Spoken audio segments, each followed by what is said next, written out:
Assalamualaikum warahmatullahi wabarakatuh, Syederalung warga Kabupaten Pidi dan sekitarnya. Kami informasikan kepada seluruh pengguna jalan atau rute yang dilalui pada saat pembukaan Pora ke-14 di Kabupaten Pidi yang akan dilaksanakan pada hari Sabtu, tanggal 10 Desember 2022. Kami dari Polres Pidi menghimbau agar para pengendara roda 2, baik roda 4 yang melintasi rute pembawa obor saat pembukaan Pora ke-14 di Kabupaten Pidi agar menghindari jalan atau rute yaitu dari Pendopo Bupati Pidi menuju Jalan Pasar Pantai Tengah, terus ke arah Jalan Singwi menuju Kembang Tanjung.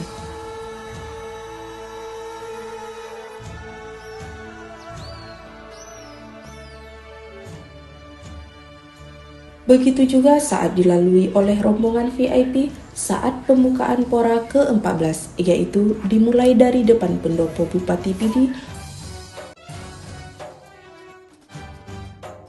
menuju ke Jalan Baru Blok Sawah, terus ke persimpangan 3 samping kantor camat kota dan menuju Jalan Sigli lapangan bola kaki Blangpase.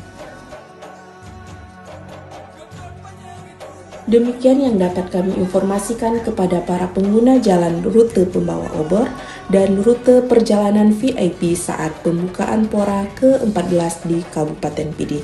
Terima kasih atas perhatiannya dan mohon maaf pada hari tersebut perjalanan Anda sedikit terganggu. Wassalamualaikum warahmatullahi wabarakatuh.